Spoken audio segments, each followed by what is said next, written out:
The Dolly zoom, or Zolly as I like to call it, was made famous by Hitchcock years ago in the movie Vertigo. And back then, doing this move was incredibly difficult. You had to have a camera on rails move back at the exact same time a person zoomed in to counteract that movement to get the perfect Zolly move.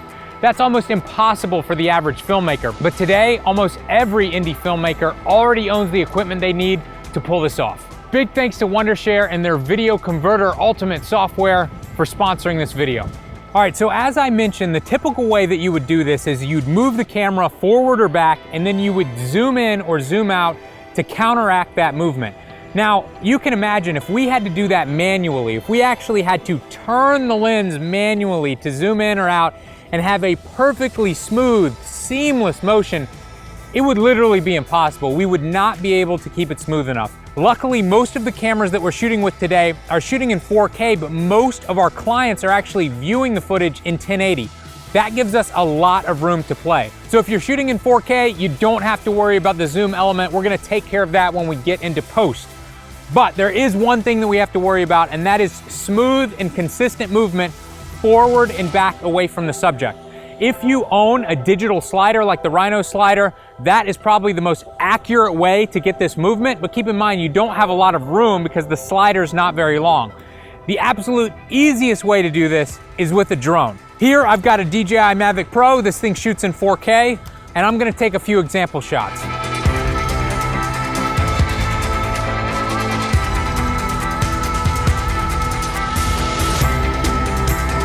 Because I have a drone, it's very tempting just to take video of this city that I'm in here, and it looks great, but just keep in mind that the movement you're going to have to get a Zolly effect on an entire city is going to be huge. Whereas if you're shooting a person, if you're shooting somebody's face, the movement might need to be just a few inches or a few feet.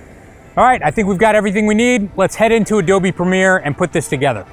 All right, we're here in Premiere, and as I said earlier, this video was brought to you by Wondershare's Uniconverter Ultimate software. This software is incredible if you're a videographer because it does so many different things. The first thing that this does is it converts so many different video formats. You can also edit video clips if you want to trim something that's much longer and make it a little bit shorter without having to go all the way into software like Adobe Premiere. You can do that as well. I love this software most because you can download videos at full res off of the internet. So if you've ever tried to download a YouTube video, you know that they're currently locked at 720p. This software will actually give it to you at full res uncompressed 4K, and then you can convert it to an MP4 after the fact. If you're like me and you absolutely hate iTunes, you can use this software to transfer videos and pictures without even going through iTunes. I love that. And it has other tools as well. For instance, it can record your screen. So I'm actually going to be using Wondershare to record the screen for this video. All right, so in Premiere, I have two really simple clips here. Let's watch this first one. As you can see, I am pulling back with the drone. For this effect to work, we need to counteract that movement backwards with zooming in.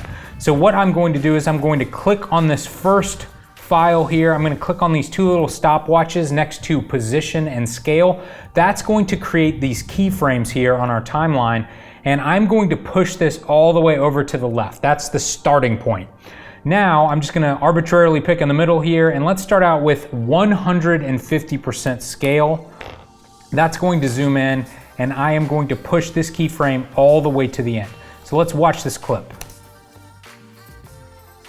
So we already have the effect a little bit, but there's a couple things going on. First of all, the building looks like it's still getting a little bit smaller, so I'm going to zoom in more. I'm going to click this little arrow to go to next keyframe, and I'm going to set it to 175. Now, let's watch it again. Okay, the building appears to be staying the same size. That's exactly what we want, but it's also moving from the bottom right corner up into the left. So I am going to go to the very end here, and I'm gonna create another keyframe, and I'm just gonna move this building around a little bit.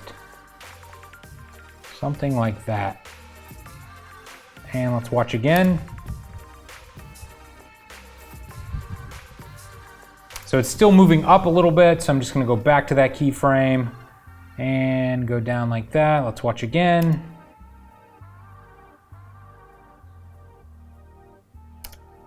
And we're very close. Let's just push it in just a little bit.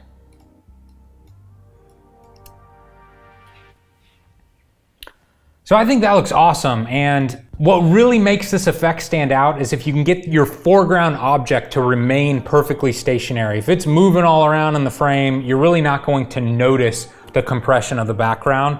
So move that around, get it lined up perfectly, and the shots are gonna look great. Let's move on to this next clip here. And as you can see with this clip, we're doing the opposite. We are moving forward. So instead of zooming in, we need to zoom out. I'm gonna click on this. I'm gonna click on the two little stopwatches next to these things, and this is at 100%, and I wanna push this to the right because that's where we want to end, at 100%. One other thing I'm noticing before we get into this is the rotation looks a little off. My horizon looks a little off, so I'm just gonna go to rotation and type in -1, and then it may be hard for you to see, but you can actually see in the bottom right and upper left that we can see black. So I'm just gonna zoom into 103 here, so that we gotta go a little further, 104.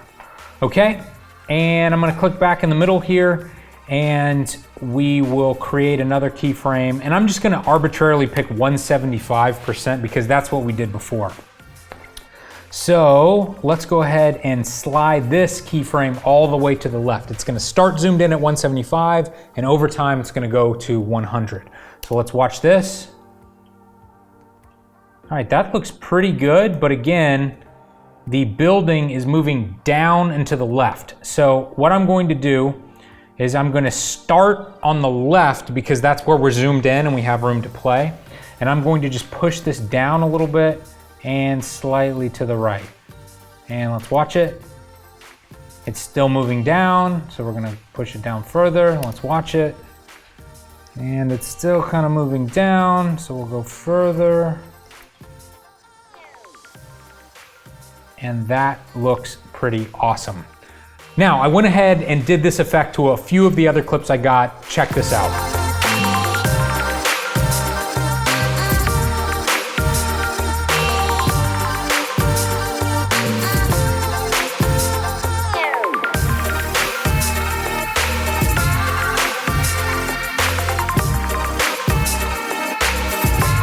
Well, I hope you've enjoyed this tutorial. If you'd like more free content just like this, head over to fstoppers.com. And if you'd like to learn from many of the world's best photographers, head over to fstoppers.com/store.